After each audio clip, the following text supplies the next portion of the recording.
नफरत के बाजार में मोहब्बत की दुकान खोल रहा हूं। आप मुझसे नफरत करो, आप मुझे गाली दो, आपका बाजार नफरत का, मेरी दुकान मोहब्बत की।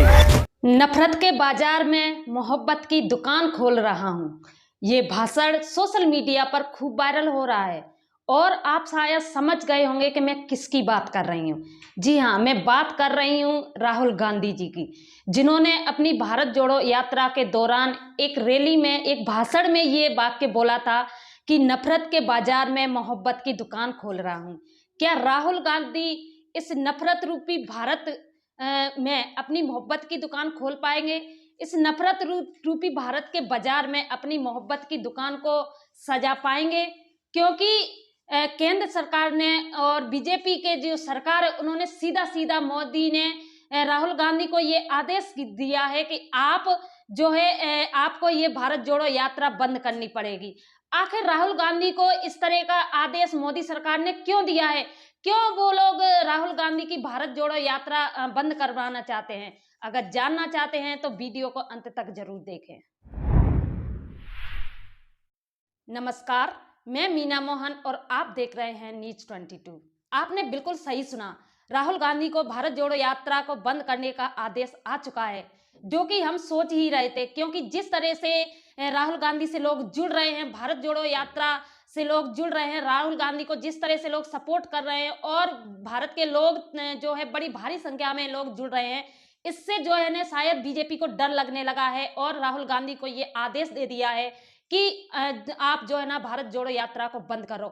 केंद्र सरकार ने भारत जोड़ो यात्रा को बंद करवाने के लिए बहाना खोजा है कि आप लोग जो है भारत जोड़ो यात्रा में कोरोना प्रोटोकॉल का जो है फॉलो करो, कोरोना प्रोटोकॉल के तहत आप लोग पूरे नियम कानून फॉलो करो। अगर आप लोग ऐसा नहीं करते हैं तो आप लोग जो है भारत जोड़ो यात्रा को बंद कर दो। इस तरह का आदेश मोदी सरकार ने राहुल गांधी को, कांग्रेस को दे दिया है। वहीं आप देखते रहते हैं कि किस तरह से जो बीजेपी के लोग हैं, आरएसएस के लोग हैं और बीजेपी के नेता आए दिन कांग्रेस के जो नेता हैं उनको घेरते रहते हैं। अभी एक दो दिन से एक और वीडियो वायरल हो रहा है जिसमें जिसमें जो बीजेपी के लोग हैं वो कांग्रेस के राष्ट्रीय अध्यक्ष मल्लिकार्जुन खड़गे जी से ये घेर रहे हैं और उनसे कह रहे हैं कि आप जो है माफी मांगो। क्योंकि जो आजादी के वक्त माफी मांगने वाले लोग और जो आजादी के लिए जो लड़े हैं उनको पूछ रहे हैं आप माफी मांगो। ये लोग किस बात के लिए मल्लिकार्जुन खड़गे से माफी मंगवा रहे हैं? आखिर उन्होंने क्या गलती की है? तो चलिए मैं बताती हूँ।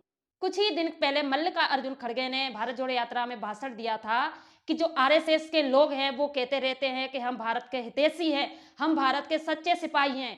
जरा वो लोग ये बताएं कि देश की आजादी में जब लड़ाई लड़ी गई थी अंग्रेजों से, जिस तरह से कांग्रेस ने लड़ाई लड़ी, तो ये बताइए कि जो आरएसएस है, क्या उनके घर से, आरएसएस वालों के घर से कभी कोई कुत्ता भी मरा है?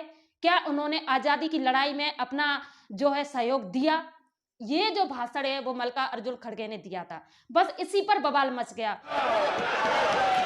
और दूसरी बात, वहां पर बात ऐसी आई कि देश को एकता रखने के लिए ये कांग्रेस पार्टी ये सब भारत तोड़ो यात्रा कर रही है, ऐसा क्रिटिसाइज उन्होंने किया।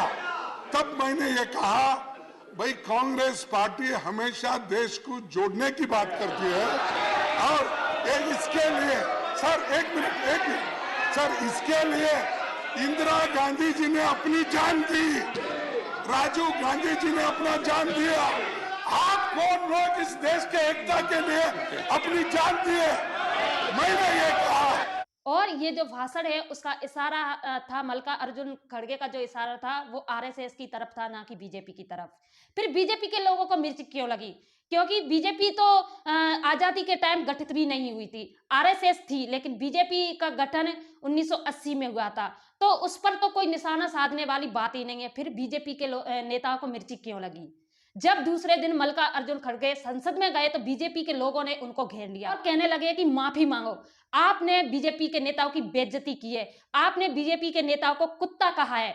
इस तरह से कहकर जो बीजेपी के नेता है वो मल्लिकार्जुन खड़गे को संसद में घेर रहे थे। लेकिन मल्लिकार्जुन खड़गे ने भी सीधे सीधे कह दिया कि मैं माफी नहीं मांगूंगा। आखिर मैंने गलत क्या कहा है? जो सच है वही कहा है। मैंने बाहर जो कहा, अगर फिर यहाँ रिपीट करूंगा, इन लोगों के लिए बहुत मुश्किल हो जाएगा। आपकी इस पूरे मामले पर क्या राय है? अपने सुझाव हमें कमेंट बॉक्स में जरूर दें और बताएं कि जो बीजेपी है क्या सचमुच राहुल गांधी से डरने लगी है?